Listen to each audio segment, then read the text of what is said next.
Manchester United knocked Arsenal out of the FA Cup in an exciting match. What made the difference? In this analysis, I explain how Ruben Amorim's tactics outsmarted Mikel Arteta's team. From midfield adjustments to exposing defensive gaps, United's pressing and structure stood out. Key players, smart decisions and brilliant moments shaped the game. This wasn't just a win, it was a masterclass in strategy. Let's break it down. Please don't forget to comment, share and follow our channel Gigasports TV. Let's get started with this tactical analysis video, and of course we're going to start from the beginning, and the beginning is of course this masterful defending that was the platform upon which this Manchester United win against Arsenal was delivered. Now, I've talked many times about the weaknesses of Ruben Amorim's system, mainly the fact that the midfield 2 can easily be overrun. However, now his tactical vision is becoming clearer for everyone to see, which is that he wants centre-backs, as is the case with Harry Maguire in this sequence, who play with aggression and who step beyond the boundaries of their assigned roles. So he wants aggression and he wants pro-action from his centre-backs. And of course here, Lisandro Martinez, who is picking up from where he left off from in the game against Liverpool, where he had an amazing game, and he's doing the same thing here. As you can see, he's just like marauding into this space and just being alert, paying attention to where the ball is going to land to be able to make those interceptions and ball recoveries. And of course, the centre-backs were not the only ones, because Ugarte, who is definitely a player who has revolutionized the way we play, because we've been lacking a player of this quality with a lot of aggression and that defensive instinct in midfield. And he's been quite instrumental for us in this game, because he enabled us to counter-press effectively. For example, here, as you can see, always keeping an eye on Odegaard, and the moment Odegaard gets the ball, Ugarte is there to win it. Now, of course, Ugarte's defensive prowess hasn't been the only highlight, as far as I'm concerned, from him in this game, because he actually brought something to us that we've been missing. So, of course, here he wins the ball from Merino, but this, you see that ball carrying ability. I always talk about game management in my videos, you know, managing the tempo of the game. And you always need 2 or 3 players in your team who can be ball carriers. Basically, they can carry the ball out of the danger zone, get it more closer to the opposition's goal, to give your team a breather and give them an opportunity to reorganize. And here, as you can see, that's a bloody knee, by the way. This is a Spartan warrior, how he's holding off Merino, who is quite a big guy. But you see this balance, this ability to hold up play, this drive, determination that Ugarte is showing. We've missed it. I think that the 2 players that are probably closer to what Ugarte is bringing to us are Fred, but I don't think that Fred is as athletic and strong physically as Ugarte is. Maybe Ander Herrera probably as well, but Ugarte really, in my opinion, ticks all the boxes when it comes to the qualities that you're looking for in a defensive midfielder. Now, another thing that has happened now since Ruben Amorim has taken charge of Manchester United is that there is actually a shift in the mindset of our players, in that under Erik ten Hag, and I've said that many times in my videos, it's as if the players are playing hot potato with the ball. Nobody wants to keep the ball. Every player just tries to get rid of the ball as fast as possible. Under Ruben Amorim, we are seeing the opposite, because, of course, if you don't do that, you have no control over the game. This header by Lisandro Martinez is key right here, because he's playing a low header into the feet of Ugarte. And then the Manchester United players just form a quick rondo, and so they make the Arsenal players work hard for the ball. And this happens in many instances before, of course, we spread the ball wide or we go forward.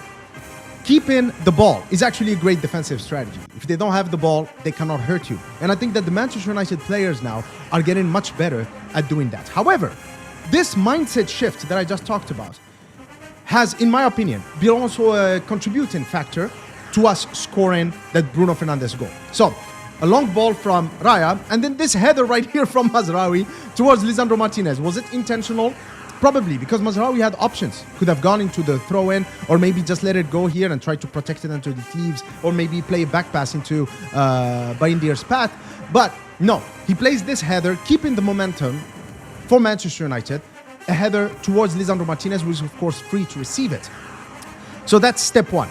Step 2 is, of course, the ball goes back towards Maguire, who plays this beautiful long ball wide towards Diogo Dalot. That's step 2. Step 3 is, of course, Diogo Dalot winning his duel in the air Okay, and as you can see, there is purpose behind his header. It goes towards Garnacho, who is close to Gabriel. And of course, here we get our break. Okay, probably the only break we've gotten in the whole game. Okay, where Gabriel makes a mistake. But of course, Garnacho is there to pounce. Now, so far, so good. However, this is what I'm going to say about this goal. We've been in situations like these.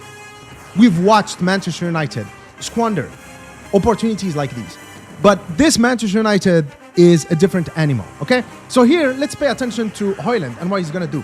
This run by Højlund right here is excellent. It's just the right run and he's timing it perfectly. Why is that? First of all, he's dragging the opposition backline with him away from Garnacho. That gives Garnacho time and space. And with time and space come better decision making and overall better quality. The other thing is that Højlund knows that Saliba over here is gonna have to engage Garnacho sooner or later. So by coming in between him and Timber, he is making sure that Timber actually follows him. This, as a result, frees up Bruno Fernandes, who is able to receive the ball and then does beautiful finish. Nobody strikes a ball like Bruno Fernandes. Amazing goal. Now, of course, we were playing very well. Okay, we were creating chances, and it looked like we were in a very good position. However, Diogo Dalot, of course, made a mistake. And I'm not going to talk about the refereeing. I mean, the quality of the refereeing was just horrendous. But when it comes to Diogo Dalot's red card, that was a red card. Okay, you cannot go into a flying tackle like that when you're already on a yellow. What are you doing? That's just poor decision-making from Dalot. However, while it did make the game harder for us, it actually provided an opportunity for redemption for a few players. And of course, the first one, Altay Bayındır. Look at this save. Amazing. And the thing is that with Altay Bayındır, is like, probably you guys feel about him the same way I do, which is we haven't really seen him play. And the few times we've seen him play, you know, he's been kind of underwhelming. So we don't really know what he's capable of. Why did Manchester United go and spend £5 million, you know, bringing in this goalkeeper from Fenerbahce, right? Well, maybe they saw something in him. And then in this game, this was the perfect platform for him to showcase his ability. That was an amazing save from Declan Rice. And then here again, Declan Rice, for some reason, finds himself into acres of space. And then that's it, like he could have won it for Arsenal. But then again, beautiful save from Altay Bayındır. And I love this about him. You know, this matters to me a lot. You know, this celebration, and in fact, this was not the only time. He's been celebrating every save he's been making throughout the game. And I love this. This means a lot to him. He knows this is his chance. And he knows that's it. Nobody's going to take it away from me. I'm going to show the world what I can do. And this is just an amazing move from Ruben Amorim. Because what he's showing the players is that if you work hard enough, I'm going to give you the opportunities, and then it's up to you to seize them. It's actually a message to Marcus Rashford, and it's also a message to Onana. Don't be too comfortable.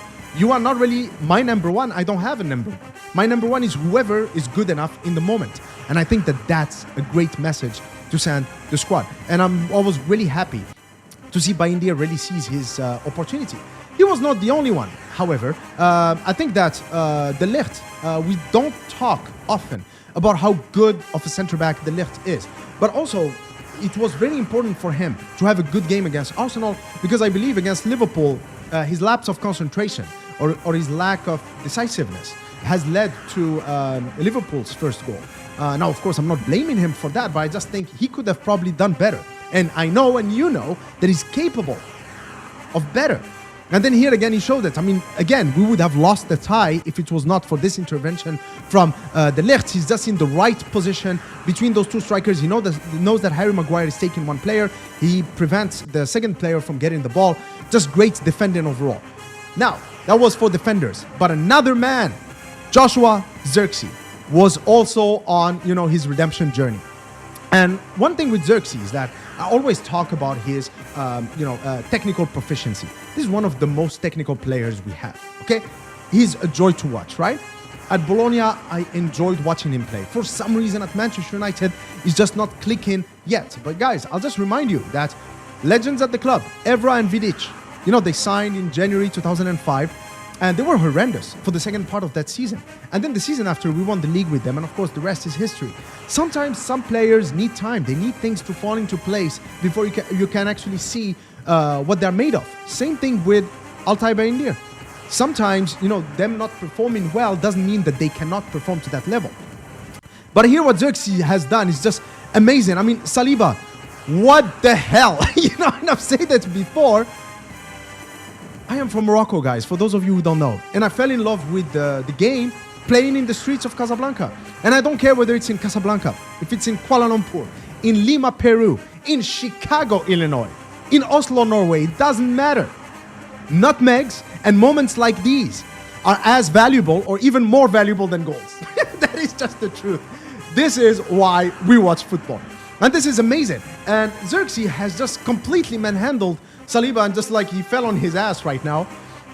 And I just want to, just a quick note right here. I don't really get to bash the opposition fans that much. But here's the thing. I don't know if you've been paying attention, but on Twitter, there are actually quite a lot of Arsenal accounts that post, the kind of content where they put, Saliba or Gabriel's picture right next to Vidic. And then they would ask stupid questions like, who would you sign, Saliba or Vidic? Guys, Arsenal fans, hey, come here. Come here. Okay, you know what? I would look at Ronnie Janssen. Okay? Mikael Silvestre, Gabriel Heinze, Wes Brown, John O'Shea, before I look at Willy Saliba. Vidic. You're comparing Willy Saliba to Vidic. The earth is not flat, guys. Please use it's subscribe. Not flat. Not at all. Let's get back to the video. So, of course, Xerxes, but here if we talk about tactics, is that he was also instrumental the same way Ugarte was instrumental, especially in the dying moment, in the extra time, really, in allowing us to hold up the ball and get the ball away from our defense so that our defense can reorganize and have a breather. And so he's been quite key to us. Now, the second thing that I want to talk about, which involves Xerxes, but not only him, is just how our team, which has been known for the past few years as being a team that is weak mentally, has shown nerves of steel in this penalty shootout. I mean, all of the players looked completely assured, like they were up to the task. And of course, Xerxes scored that winning penalty. And that moment meant a lot to him. Like, again, this is his redemption arc. And after what happened against Newcastle, which I definitely do not approve of, for him to be able to have this moment is completely deserved. But here is what's poetic about this, is that for Xerxes to have his moment in the sunshine, okay, Bayindir had to save that penalty. Otherwise, it would not have been Xerxes. So in other words, as Bayindir was having his redemption arc, he said, Josh, bro, we're going to have our redemption arc together. And this is beautiful, guys. And it's moments like these that make it worthwhile to be a Manchester United fan. It's moments like these. This is the payday, And of course, Xerxes, happy for him. I really hope that things work out for him at Manchester United. All right, guys.